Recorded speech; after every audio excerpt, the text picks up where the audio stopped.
নমস্কাৰ ক্লাছ 10 মেথমেটিক্সৰ সমান্তৰ প্ৰগতি arithmetic progression ইয়াৰ 2017ৰ SSLC এক্সামৰ এটা কুৱেশ্যন হয় যদি এ বি চি সমান্তৰ প্ৰগতিত আছে if A B and C are in arithmetic progression তেন্তে দেখুৱা যে A into B plus C divided by B C comma B into C plus A divided by C A আৰু C into A plus B divided by A B সমান্তৰ প্ৰগতিত থাকিব যদি if A B C in A P then so that these three terms are also in arithmetic progression. So ইয়াত কি হয় কুৱেশ্যনটো আমি দুটা বেট কৰিব পাৰোঁ প্ৰথমতে আমি কি কৰিব পাৰোঁ যিকেইটা টাৰ্ম দিয়া আছে ওলাব লাগে সমান্তৰ প্ৰগতিত বুলি সেই টাৰ্মকেইটাৰ পৰা ইটো সিটোৰ যিটো কমন ডিফাৰেঞ্চ হয় সেইটো আমি উলিয়াব পাৰোঁ যদি সেইকেইটা ছেইম ভেলু আহে তেতিয়া সেই এনচাৰটো আমাৰ হৈ যাব অলৰেডি তোমালোকে যদি কৰি চোৱা টাৰ্মকেইটা সেইকেইটা তুমি কেলকুলেশ্যন কৰিলে suppose B into C plus A divided by C A minus A into B plus C divided by B C কৰা আৰু তেনেকৈ লাষ্টৰ টাৰ্মটোৰ পৰা ছেকেণ্ড টাৰ্মটো মাইনাছ কৰা তেতিয়া ছেইম এটা ভেলুৱে পাবা কিন্তু তেতিয়া তোমাৰ কুৱেশ্যনটো কমপ্লিটলি এটা কমপ্লেক্স হৈ যাব আৰু তোমাৰ এনচাৰটোত যিটো তুমি কমন ডিফাৰেঞ্চ থাকিব এটা ডাঙৰ ডিজিট আহিব যিটো তোমাৰ এক্সামত ভুল হোৱাৰ চান্সেছ থাকে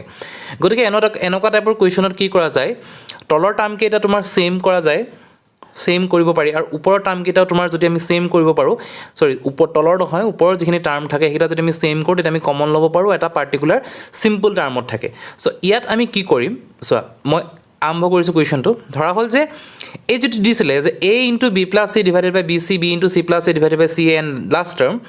সেইকেইটা আমি সমান্তৰ প্ৰগতি ওলাব লাগে মই আৰম্ভণিতে ধৰিলোঁ যে তেহেঁতি সমান্তৰ প্ৰগতিত আছে যদি কোনোবা তিনিটা টাৰ্ম সমান্তৰ প্ৰগতিত থাকে if three terms are in A P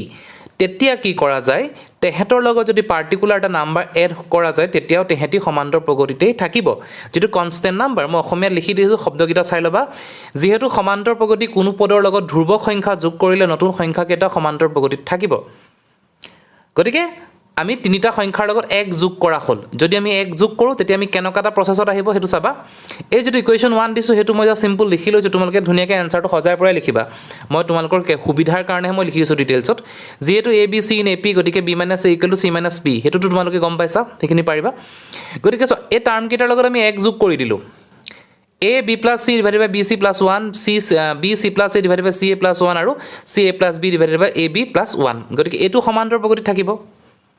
মানে এনেকুৱা কথাটো হৈছে যে 2 3 4 যদি সমান্তৰ প্ৰগতিত থাকে তেতিয়াহ'লে 2 লগত এক যোগ কৰিলে কিমান আহিব 3 3 লগত এক যোগ কৰিলে 4 আৰু 5 3 4 5 সমান্তৰ প্ৰগতিত থাকিব এক যোগ কৰাৰ কাৰণে ঠিক তেনেকৈ আমি প্ৰতিটো লগত এক যোগ কৰিলোঁ এক যোগ কৰিলে আমি কি পালোঁ কেলকুলেশ্যনটো চোৱা বি চি ওপৰত পালোঁ A B plus A C plus B C আৰু চি এ ওপৰত পালোঁ B C plus A B plus C A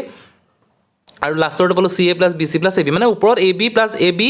into B C into C A পালোঁ গোটেইকেইটা টাৰ্মৰ ওপৰত আমি A B into B C into C A পালোঁ গতিকে A B plus B C plus C A আমি কমন আহিলে তো থাকিলেগৈ কি 1 by B C comma 1 by C A comma 1 by A B এতিয়া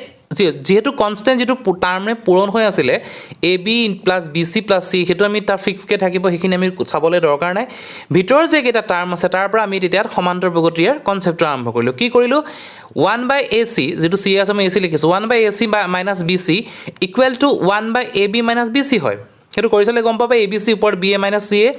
বি মাইনাছ এ ওপৰত C minus এ ওলাইছে চ' বি মাইনাছ এ আৰু চি মাইনাছ এ ইকুৱেল হয় 1ৰ পৰা আমি পাই থৈছোঁ B minus A equal to C minus B minus A equal to C minus B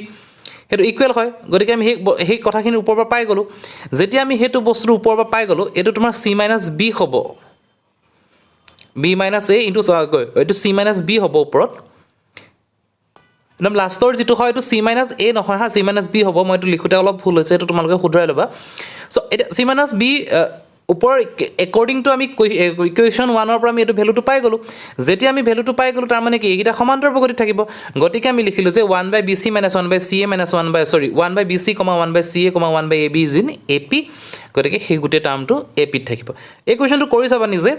কৰিলে বুজি পাবা মই কথাখিনি আকৌ এবাৰ ৰিপিট কৰি দিছোঁ তোমাৰ যিটো এনচাৰ ওলাব লাগে সেই এনচাৰটোক আমি এটা কমন টাৰ্মত আনিবৰ কাৰণে পাৰ্টিকুলাৰ এটা নাম্বাৰে আমি প্লাছ কৰিলোঁ যিটো ধ্ৰুৱ সংখ্যা বুলি কোৱা হয় কনষ্টেণ্ট নাম্বাৰে প্লাছ কৰিলোঁ যিকোনো সমান্তৰ প্ৰগতি কনষ্টেণ্ট নাম্বাৰ থাকিলে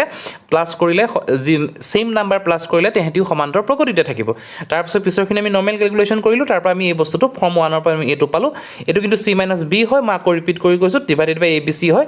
এইটো জাষ্ট মই লিখোঁতে ভুল হৈ গ'ল গতিকে আজি ভিডিঅ'টো ইমানখিনিয়ে যদি এইটোৰ ওপৰত কিবা ডাউট থাকে মোক জনাবা থেংক ইউ